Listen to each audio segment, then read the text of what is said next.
那个咒呢？陀罗尼有没有？ The last week and 3. Oh, okay. You want to, okay. If you give me one, and then, all right, there we go. So,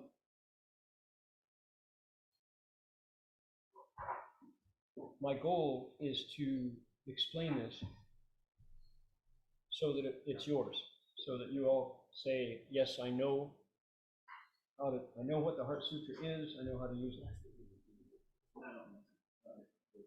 And ideally, you memorized it so that it's really yours.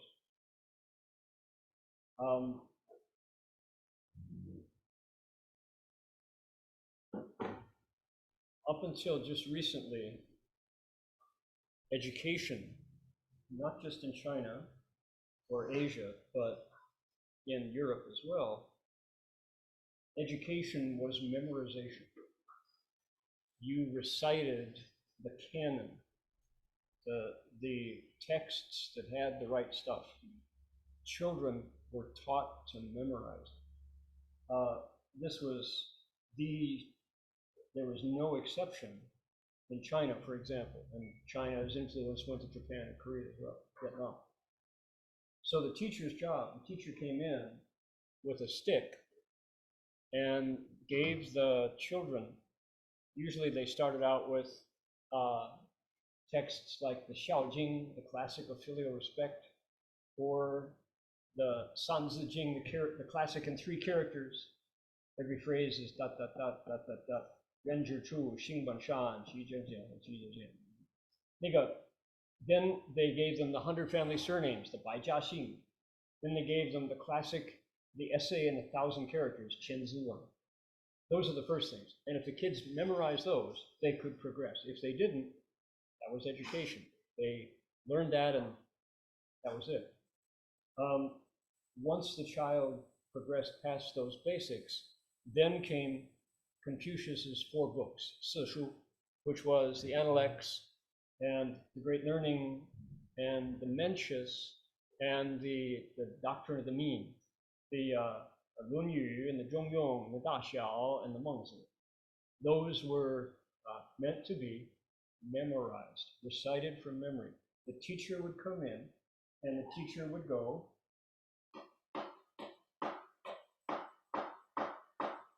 like that. The kids would go, 人之初，性本善，习孝敬，习孝远，苟不教，性乃迁，教之道，非义耳.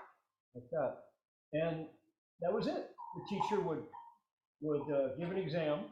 The kids would perform or not. The teacher would be retained by the village, or by the family, if they had enough kids in the family, until the kids learned, and he'd be dismissed and sent on. And what people reported was the joy of children's lives was when a special, kind-hearted teacher would tell them what it meant. It's not his job. He didn't have to explain.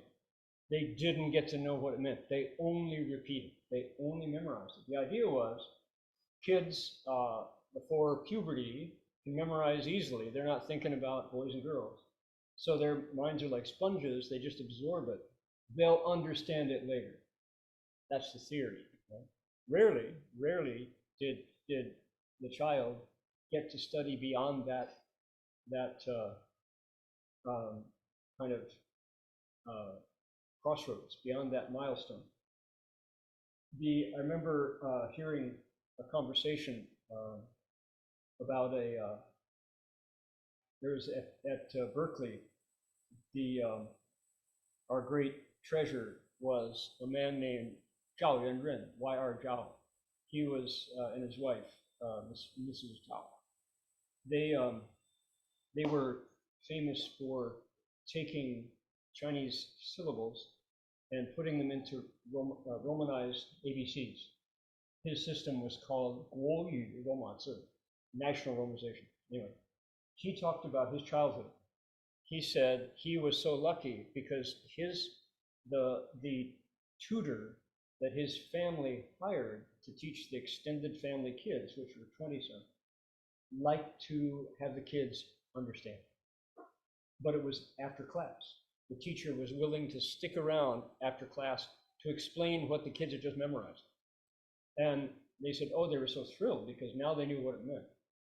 Other kids weren't so lucky. They only got the sound, only the sound, none of the meaning.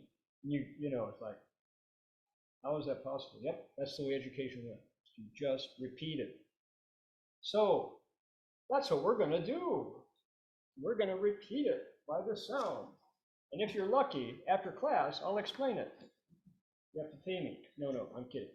So, however, we are going to aim for memorizing. We're going to try to memorize either this side of the page or that side of the page. You can pick. And if you're ambitious, you can do both. That would be great. First things first. Never mind the hands, that's just the way it came to us. Pay attention to the sounds. Repeat after me. Nan, Vajra, Toduwan. Nan Vajra Toduwan. Nan Vajra Toduwan. Just as if there were no spaces. Nan Vajra Toduwan. One syllable. Nan Vajra Toduwan. Nan Vajra Toduwan. Nan Vajra Toduwan. Good. That's the first. For locking in the Buddha, but locking in the body. In other words, this is the first of the protection mantras. The second, Nan Lan Sohe. Nan Lan Sohe. Nan Lan Sohe. Nan Lan Sohe. Nan Lan Sohe. Nan Lan Sohe. Nan Lan Sohe. Nan Lan Sohe. 7. We're doing 7 of each. Ready? Nan Ya Hong. Nan Ya Hong. Nan Ya Hong.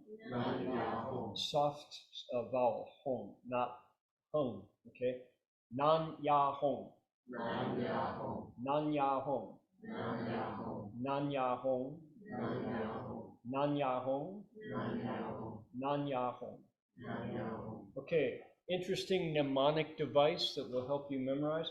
5 syllables, 4 syllables, 3 syllables. Body, mouth, mind. Right? Nan Vajra. We know that word, Vajra. Vajra Prajna Paramita. Nan Vajra Toduwan. It's 5 syllables. Nan Vajra Toduwan. So I go, I'm going to set that down. I go, when I sit, I go, Nan Vajra Toduwan. That. Then I go, Nan Vajra, Nan Ya. Nan Lan Soho. Nan Ya Hong. I do that. I do 7, 7, and 7. So 5, 4, 3. All 3 begin with Nan, which is the Chinese Om. If you don't want to do Nan and you want to do Om, do Om. Okay, no harm. It's not that the Buddha is confused by your explanation, by your pronunciation. Nan, Nan, Nan. Om, Om, Om.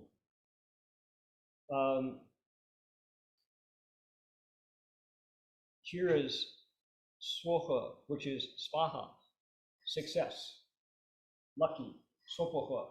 Swaha is the shorter version of Sopoha, Swaha. So you've only, basically, for the middle one, you only have 1 syllable, Lan. Om, Lan, Soha. Nan Lan Soha, Nan Lan Soha. So you can memorize all these different ways of memorizing, different hooks for the mind as you go about memorizing. And at home, if you have this particular copy, put it next to where you meditate and cheat. You know, I'm going to memorize it. Until you know, until you can really memorize it. Just, you know, look, read it. I find that when I do the protection mantras, and then I meditate, I feel like I've launched my canoe out into the quiet lake. And when I try to meditate without these, well, I don't anymore. It was a feeling of there's a rope tying the stern of the canoe back to the shore. It doesn't launch. So these are very helpful, very helpful. I do them immediately upon sitting. I do full lotus. As soon as I sit and put my palms down, I do Nan Vajra Todawan 7 times, Nan Lan Soda 7 times, Nan Yahom 7, 5, 4, 3. Okay, so any questions about those? How they're used, how to do it? When I'm meditating, let's say there's a phone call, let's say I hear a fight among the possums out on the deck, something catches my attention, I have to leave. When I come back and sit down again, I do it again. When I use these when I'm settling in to meditate. But if I don't break my meditation session, I don't need to do it again. You do them once through, that's the idea. Now, invisibly, what's going on is the white canopy, which is celebrated in the Shurangama mantra. That's what's being created by the platform of the mantras. Okay. No questions? Comments? What's next, when I sit, is the next protection mantra, which is what's called the Lengyan Joshin, the heart of the Shurangama mantra. It's the very end of the Shurangama mantra. It's the last few phrases of the Shurangama mantra, which is over 500 phrases. This is the very end. And it's Dojir To Nan, which we identified in other sutras, which means it goes like this. Sanskrit is tadyata. It means this is how it goes. 就是说 or 所谓, that is to say, here's how it goes. It's kind of like a colon. Here's what's next. So that's what Dojir To Om Nan, Nan, Nan, Nan, Dojir To Nan. Then Unali Pishati. Those which Shifu says are the real important phrases in this heart mantra. One is horizontal, one is vertical, and it creates a safe space around the meditator, around the person who recites. Unali Pishati. What's the Sanskrit of that? I don't know. So I just do the Chinese and happy with it. Unali Pishati. And then Pila Bashala Toli, Panto Pantoni, Bashala Bagnipan Hushin, Du Lu Yung Pan Sopoho. Same as Soho. So the in-between part, we just learn it. If you choose to. This is all voluntary. There's no judgment. It's not. I find it's better with, but if you don't, you can use your style. This is how Master Hua passed it on down to us. So I'm happy to pass it along. It's not that you get 5 points more by doing this. With us. It's totally, the way I would approach it is to think of it as a tool for your toolkit. A skillful meditator has multiple methods, learned over time, experienced, some discarded, some popular for a while, some no longer seem to work. I have a pretty sizable toolkit of meditation techniques that I keep around. So this is foremost to me. So can we recite now? How about, let's start. Dojir To Nan, Dojir To Nan, Unali, Pishati, Pila Bashala Toli, Panto Panto Ni, Basha Labang Nipan, Hushindu Lu Yung Han, Sopofa. Or is it Sofa? Oh, yeah, Sopofa. Okay, that's, I do it myself, I do it 3 times, sometimes 7 times, sometimes I'll just keep it going for a while. The number is not fixed. If you do it once, that's good. But if you do it a lot, it's certainly it's no harm. This is the Shurangama mantra among the various mantras in our Mahayana canon is the longest. It's really big. It takes 15 minutes or 10 minutes, depending on your speed.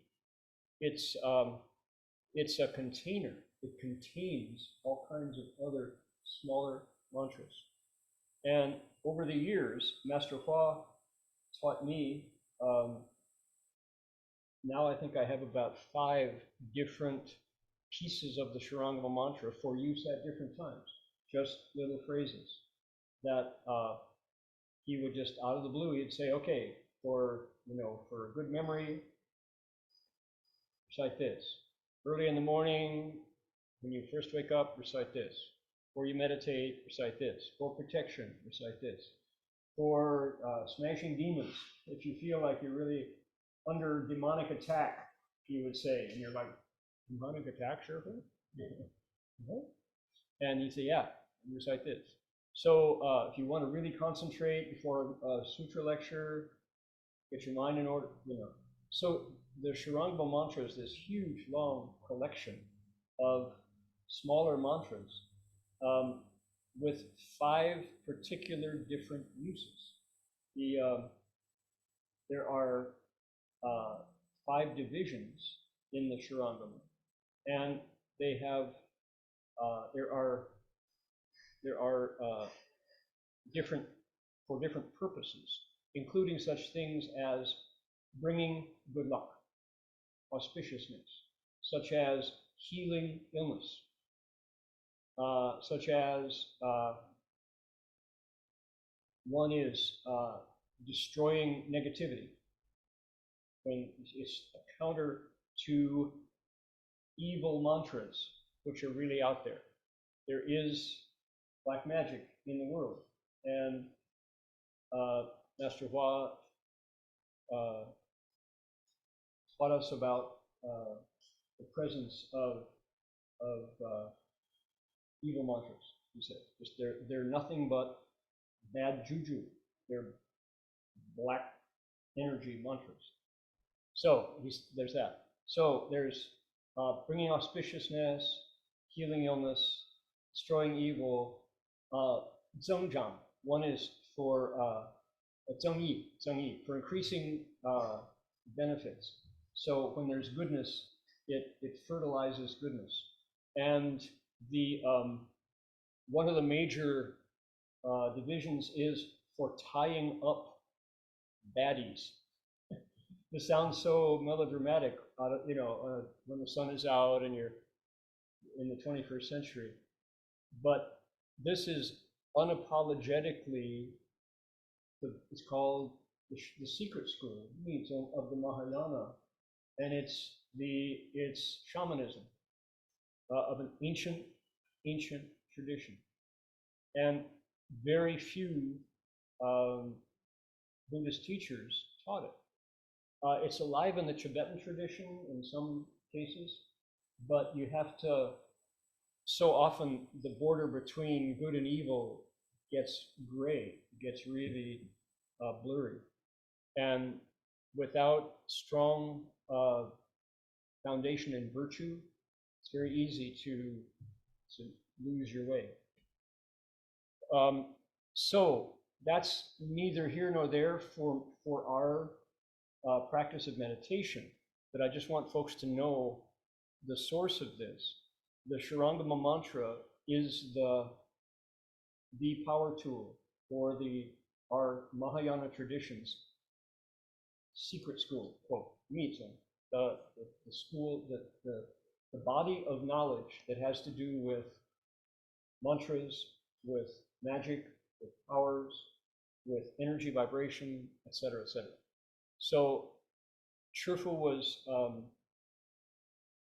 fully, he was pretty much the monk in the 20th century in China who had the fullness of that. And he passed it on to us in the Great Compassion Mantra and the Shurangma Mantra. And there, as far as I know, there's none of Master Hua's disciples took it on. He didn't empower anybody to really carry this forward and teach it beyond a few superficial. I don't know anybody, none of the disciples whom I know, and I've been at it for almost half a century, so I would know.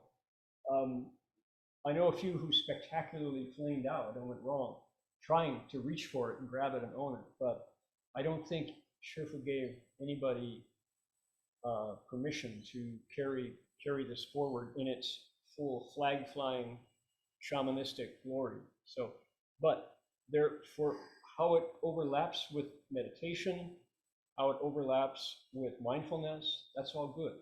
When it comes to Guanyin Bodhisattva and Great Compassion, it's really good, the Great Compassion Mantra. So here's a story, an example. When Shifu says it breaks up evil, we went to that book that I lectured this noon over in the library about a trip a delegation that we took in 1978 to Malaysia, and there's a large group from City of 10,000 Buddhas. I think there were 14 of us.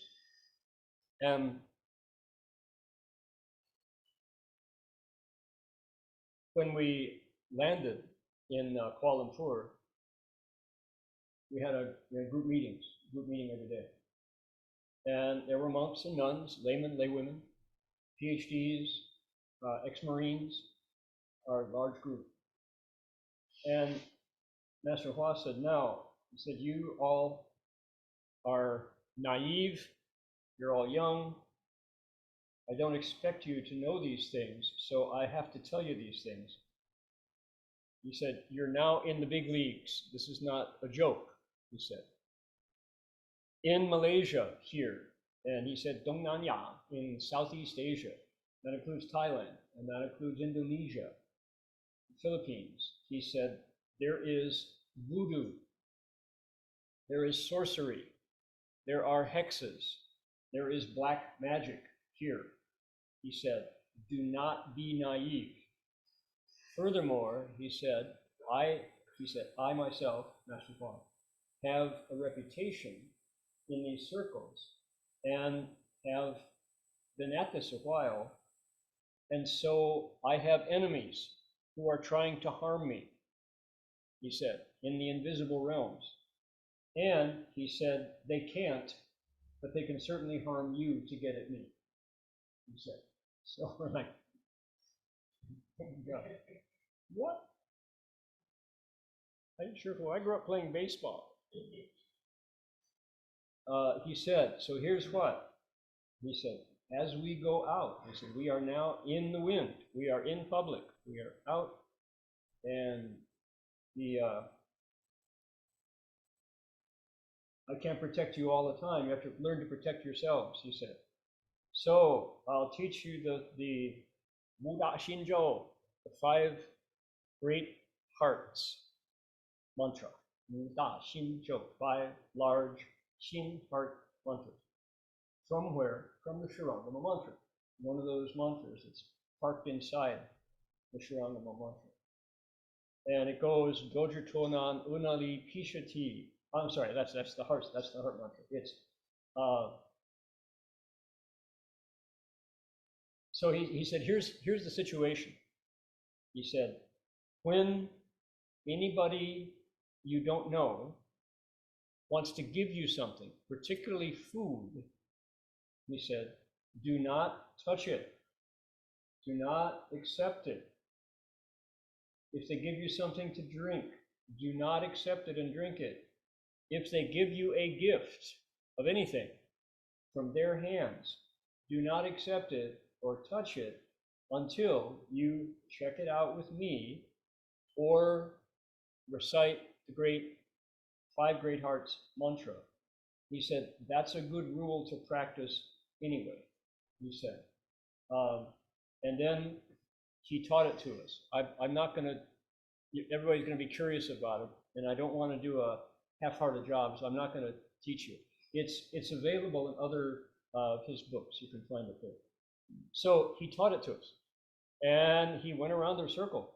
They're all there, monks, nuns, laymen.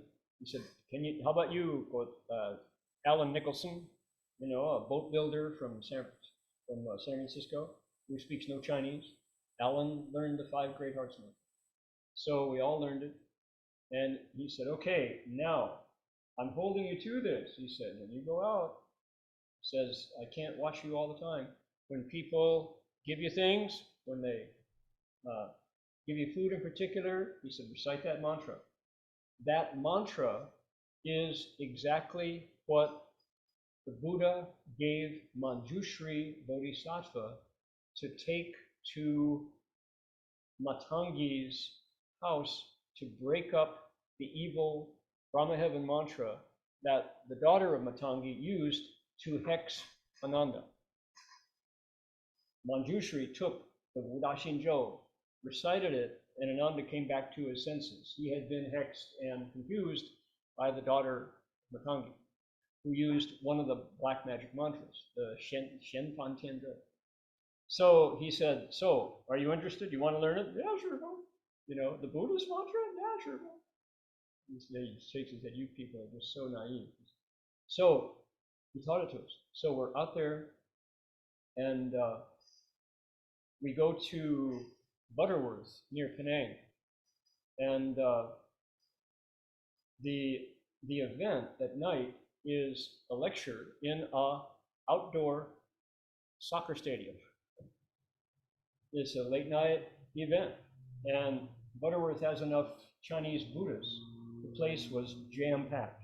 It was like a Taylor Swift concert, just jam-packed with people.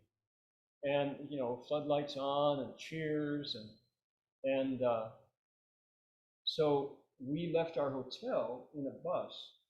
And one of the laymen, who was a guide, said, Shifu, we've been invited by monk so-and-so to stop in for tea. He's a local monk, and he wants to greet us. So Shifu said, and the guide said, and he's here, Shifu. We've stopped alongside on our way to the venue. So Master Hua took a look out the window and said loudly to all of us in the bus, he said, no need to be polite here. We'll just go in, bow to the Buddha, sit for a moment, and get back on the bus and go. Don't drink anything, he said. Don't touch anything. So we're all like, okay, everybody hear that? So we all file off the bus, go in, bow to the Buddha. The monk invites us to a dining room, to reception. And we're all looking at our host, waiting for some, and this monk, instead of coming out to greet Master Hua, he stepped back into the shadows. He was not a bright-looking individual. He had something about him. I couldn't tell, but I knew there was something, because he wasn't, Amigogo, welcome. It was like that. He stepped back into the shadows. And so Master Hua said, okay, everybody, we got to go. Let's all get back on the bus. And we got back on the bus. We were there for about 5 minutes. And then we all went to the bus. So in our group, we have 4 laymen, Doug Powers, Alan Nicholson, Peter Schmitz, who was an ex-Marine, and Hugo Kong, this physics professor from University of Alabama. And so their job was to patrol around and politely invite people to stop smoking. They were the cigarette patrol. get people to stop smoking. So they went out, and about 15 minutes into the preliminaries before the talk, Peter Schmitz came up and said to us on the stand, he said, tell Shifu that there's a problem with Guozai, with Gokui, Alan Nicholson. And so we said, Shifu, Alan Nicholson has a problem. And Shifu said, where is he? And Peter says, well, he's lying down on the floor of the bus, Shifu, something's wrong. He didn't get off the bus. And he seems to be out of it. And so Shifu kind of concentrated, and he said, well, he'll be all right. We'll cut this short and get back to the hotel. So it was a shorter program. We all went back, and here was Alan Nicholson lying on the floor of the bus with white foam coming out of his mouth, foaming at the mouth, and out of it, just like gone, and didn't know his name, couldn't revive. And so it's like Shifu said, okay, well, let's go back. So we went back to the Wisma Buddhist Center in Butterworth, and we carried Peter and Doug carried Alan physically, picked him up and carried him up to the men's floor, the third floor, set him down. Master Hua came in and took his pulse and held him by the hand, held his hand, and recited for 15, 20 minutes over. And then he said, okay, all of you, he said, you can recite the Great Compassion Mantra for Alan. Take turns, keep going. If he dies, it's your fault. We're like, what? And so it's like, we took turns. We were reciting, a couple of hour shifts for Alan. So the next morning, Alan goes, and Shifu, Alan is regained consciousness. And so Alan comes back, and we give him water, and he sits up, and here's Master Hua comes in. He says, Gokui, he said, what did you do? And Alan says, Shifu, what do you mean, Shifu? And Shifu says, did you drink anything at that temple? And Alan said, yeah, it was a cup of tea. He offered it, of course, I drank it. And we all went, you didn't hear Shifu say, don't drink anything? Alan was looking at the girls who were our hosts. He's a young man. He was in a conversation with a cute girl who was a host. He didn't hear the announcement. So he went in, the monk hexed the tea. All of the teacups there that we were told not to touch had been hexed with Gu poison. It's called GU, Gu poison. And it turns out that's exactly what Master Hua warned us about. Alan went ahead and drank it. And Shifu said, did you recite the Five Great Hearts mantra? Alan says, I forgot. Of all the delegation, the guy who forgot the mantra and went ahead and accepted the drink got hexed. Now, what is this? This is this amazing phenomenon in Southeast Asia called, in Cantonese, it's called Lo Gang Tao. In Hong Kong, people know about it. In Mandarin, it's called Gu poison. And it's a school, a kind of hex sorcery, where a sorcerer, for his income, for hire,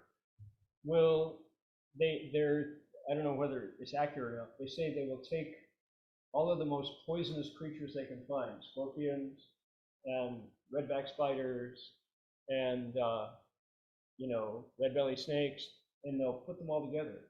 And the last one alive has absorbed the poison of all of the others. They put them in a jar and have them fight it out. And then take the last one and synthesize the poison out of that one. And then using this negative mantra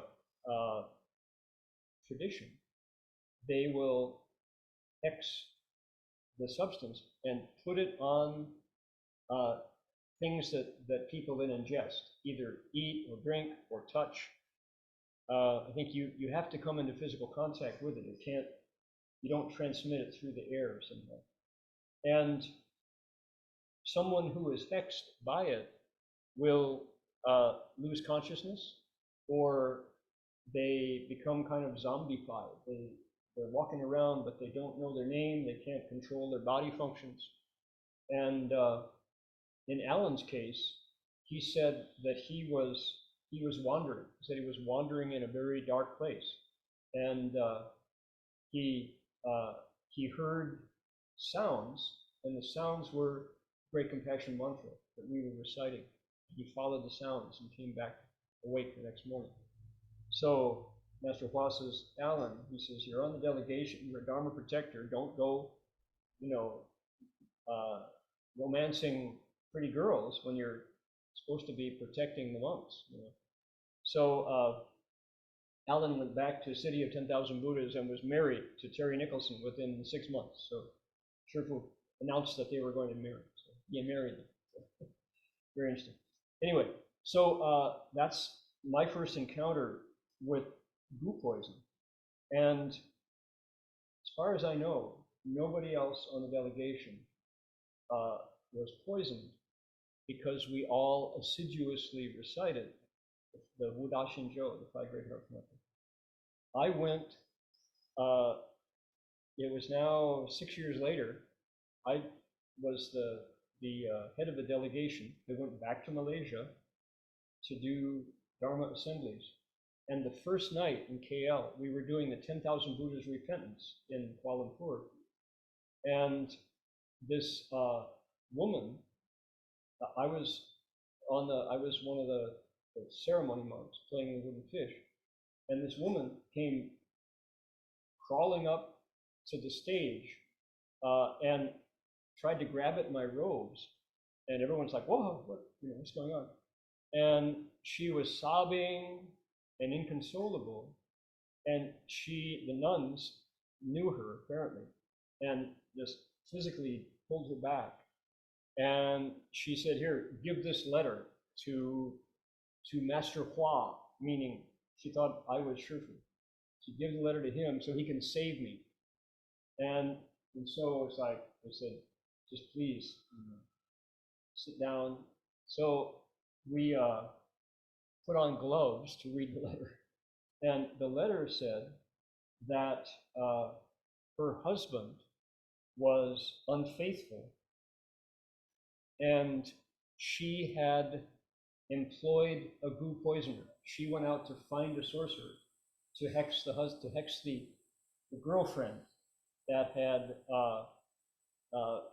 taken her husband away. And the hex went wrong, and the girlfriend got it, and the husband got it, both. And the woman who was grabbing and asking for help from Shifu through me, ridiculous, she said he never should have eaten, 他不应该吃那个东西，他不应该吃那个东西. He never should have eaten that stuff. And apparently, in this case, the sorcerer gave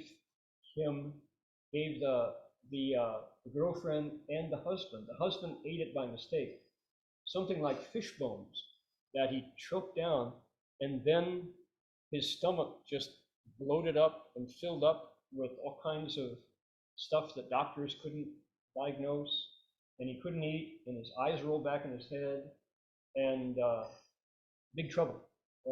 And so she heard that DRBA, Dharma Buddha Association, is now back in KL. She asked us to save her husband. And I was as close as she could get to Shifu, so you must be the one. Please save my husband. And of course, your heart, is like moved by the suffering of these people. But of course, I have no power to remove hexes. And Shifu made it really clear that this is not something that beginners or amateurs can do. So anyway, we told her to come to the assembly, bow to the Buddha, recite Guanyin Bodhisattva's name, and if things can improve, they will improve. So that was our best answer. But my point in telling you all this is to say this, that's another part of the same mantra, but this is real stuff.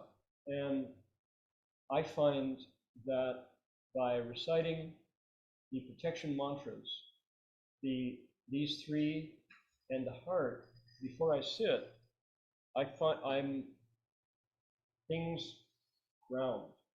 I feel connected, and there's no doubt in my mind that things will go wrong while I sit. It's not, there's no thought of, could this be wrong? Could this be a mistake? So anyway, this is what I'm passing on. Now, let's turn to this. First thing, homage to the Prajna assembly of Buddhas and Bodhisattvas, as vast as the sea, 3 times. This is the next thing that we're going to recite. So I'm going to give you a line and you give it back to me. Homage to the Prajna assembly, homage to the Prajna assembly of Buddhas and Bodhisattvas, as vast as the sea. Homage to the Prajna assembly of Buddhas and Bodhisattvas, as vast as the sea. Okay, ready? Homage to the Prajna assembly of Buddhas and Bodhisattvas, as vast as the sea. Let's go. Homage to the Prajna assembly of Buddhas and Bodhisattvas, as vast as the sea. 3 times. Ready? Namo Buro Hui Shang Fo Pu Sa. Buro Hui Shang Fo Pu Sa.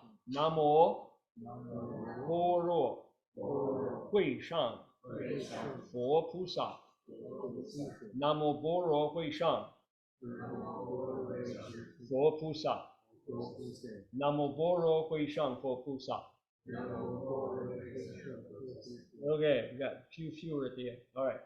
So first thing we do is we give it, the key word here is namo, or homage, meaning I come to this, the Buddhas and the Bodhisattvas who are sharing this wisdom for my refuge.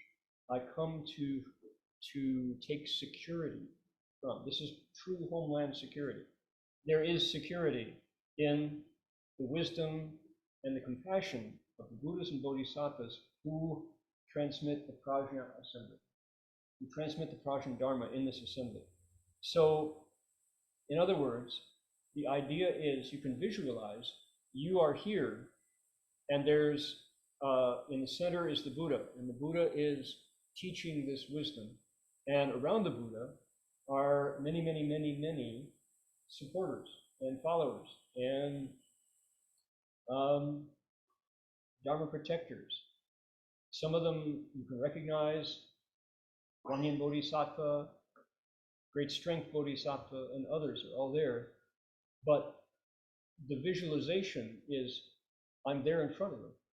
Homage to, I take refuge in, I return my life to, I find security in this group of kind, wise, good-hearted, full of light teachers and protectors. That's what that is.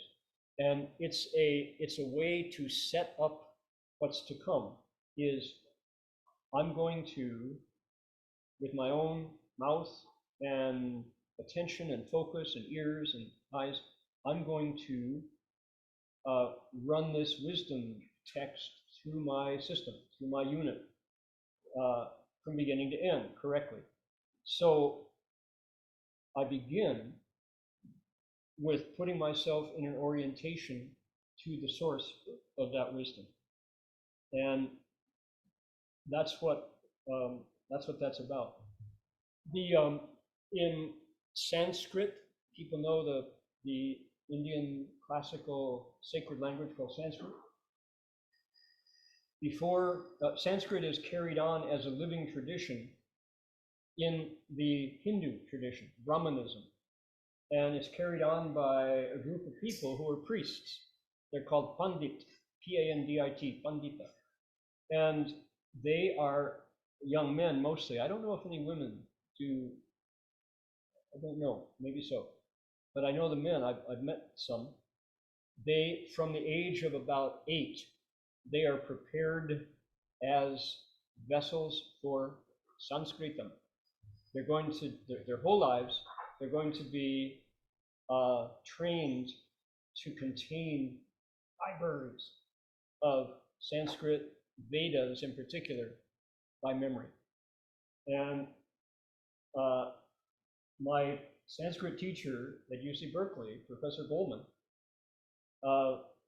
in order to prove the living tradition of Sanskrit, brought in Pandit Bhatta. Pandit Bhatta was this short guy, must have been about 5 feet tall, and he was wearing white robes, just draped around his body. He had a beard. He must have been about 20. He looked about 20. And he was a very bright, lighthearted, smiling guy. And Professor Goldman said to him in, I guess in Hindi, he said, Pandit Bhatta, would you please honor us with some Sanskrit? And Pandit Bhatta said, what would you like to hear? And Professor Goldman said, your pick, you know. So Pandit Bhatta jumped up on the desk, crossed his legs, put his palms together, and sang the hymn to Sanskrit. He praised the perfect language, the Deva's language, the God's own language, Sanskrit. Then he started to recite. And he went on for 15 and 20 minutes to a half hour nonstop, chanting Sanskrit, just so happy, because he was radiant, you know. And for him, this was before lunch, you know, this is nothing, this is no big deal. They go for hours from memory.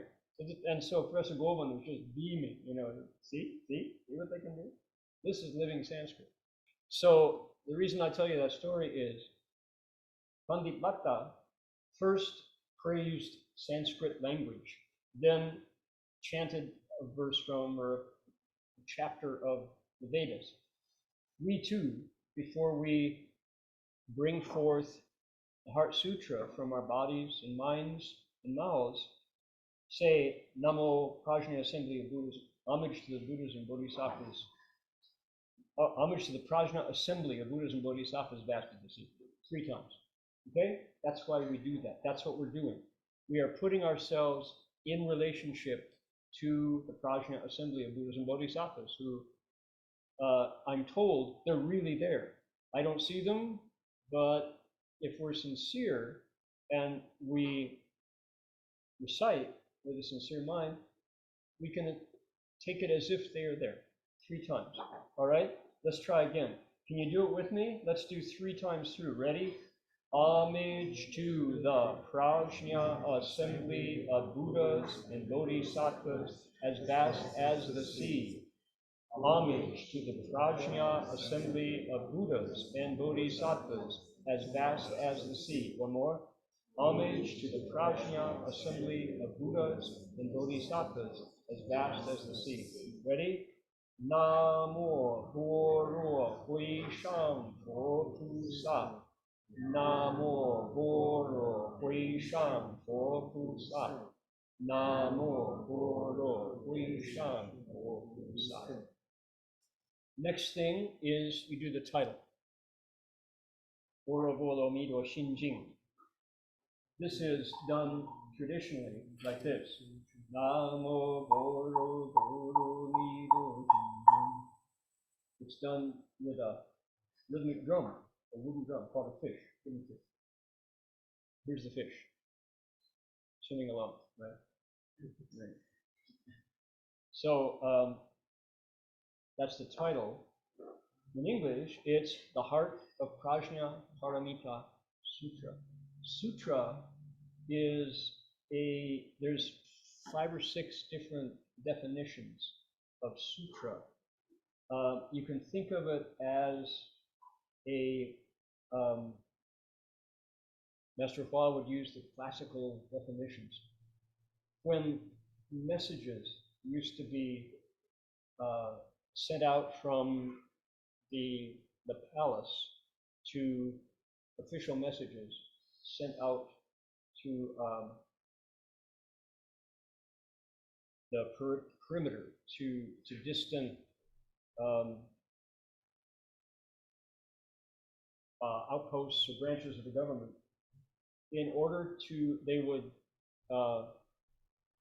take a piece of wood and break it And then one of the carriers of the message would carry a piece of the one half of the broken piece, or a third of it. And then they would distribute the other broken pieces to the people who were supposed to receive the message. And they would know when they got back together, when the pieces meshed, and it was a tally, it tallied. This is the actual carrier of the message that we're supposed to get. This is the one. During wartime, that was a way to prove the individual's authenticity. So sutras are called qijing. They're tally texts. They tally with your ability to learn prajna wisdom and dharma that the Buddha is teaching. So they tally. Sutras do that. Another definition of sutra is it's a well rope.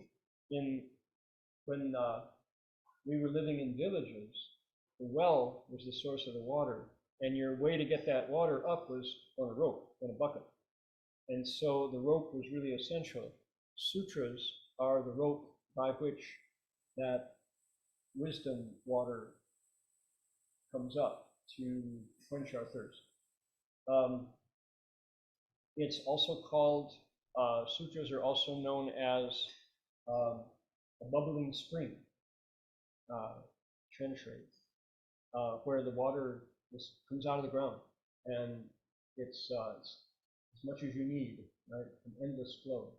So sutras have the word sutra has all those different meanings. We interchange it with classic.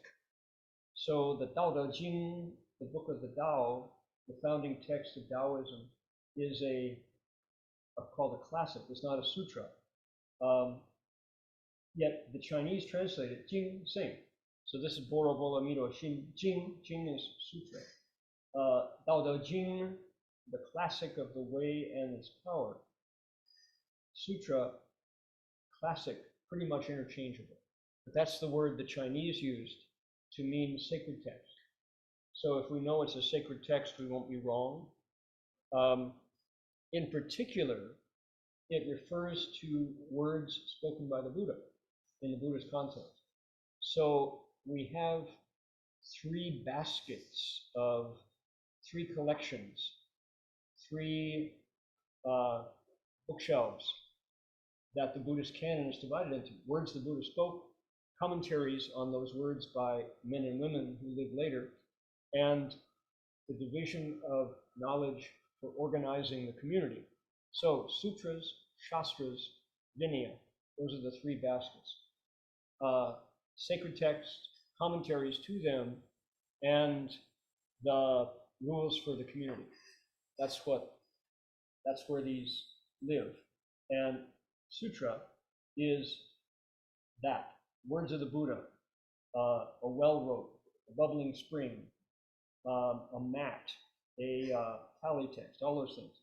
And it belongs to the wisdom the Buddha taught for 21 years, called the Prajnaparamita teachings, transcendent wisdom teachings. Prajnaparamita, Sanskrit, that's not English. Prajna is now part of English, but it's obviously a loan word out of Sanskrit, loaned out of Sanskrit. Paramita, to cross over, wisdom that crosses over. This is the heart of wisdom that crosses over. Heart meaning the essential part.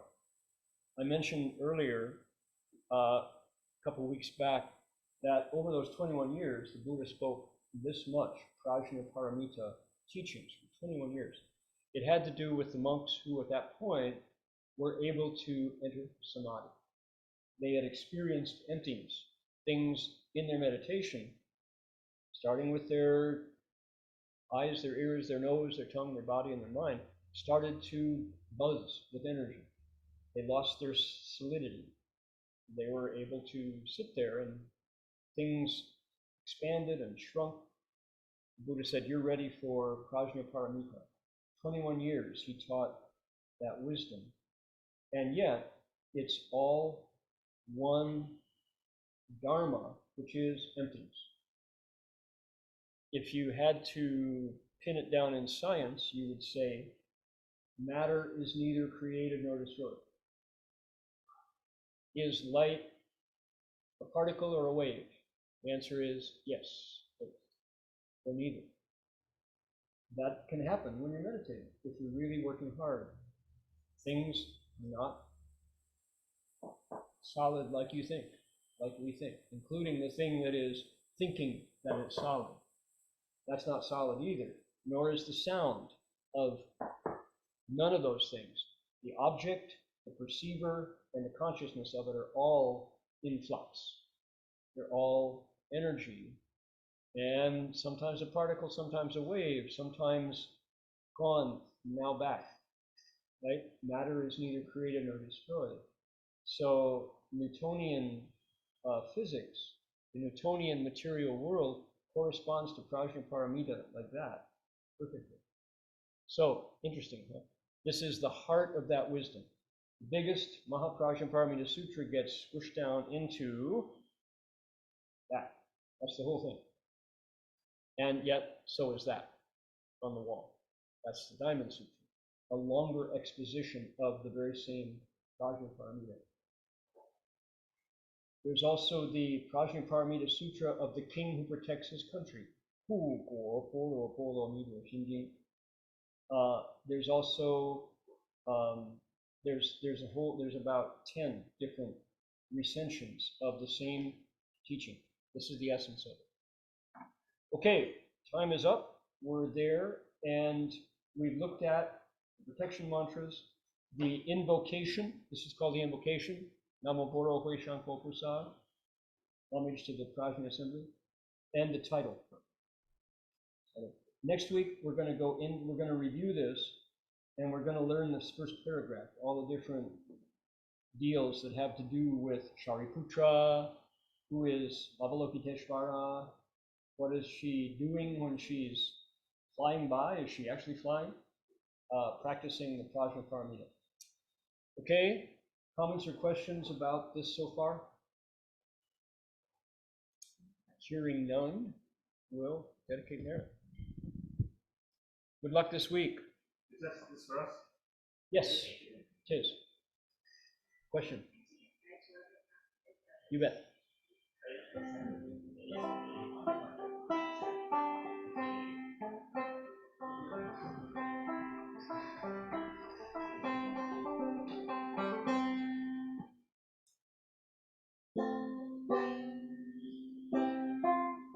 Do we have the dedication? Are they there? Yeah. Good.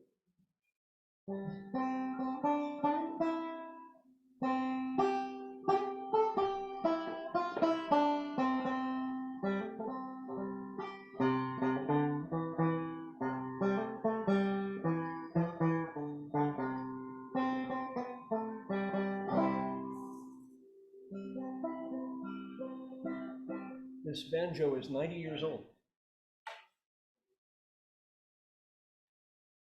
May every living being, our minds as one and radiant with God, share the fruits of peace with hearts of goodness, luminous and bright. If people hear and see, our hands and hearts can find in unity. Take their minds away to bring compassion, wisdom, and to joy. May kindness find reward. May all who sorrow weep their grief and bear. May His boundless light dispel the darkness of our endless night. Because our hearts are one, this world of pain turns into paradise. May all become compassionate and wise. May all of compassion and love. May all become compassion and love.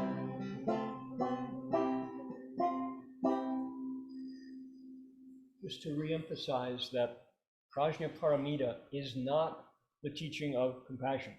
It's a counterpart to it. But if people study this and they go, "God, it's so cold. It's so empty. Where's the heart? Where's the feeling?" Good point.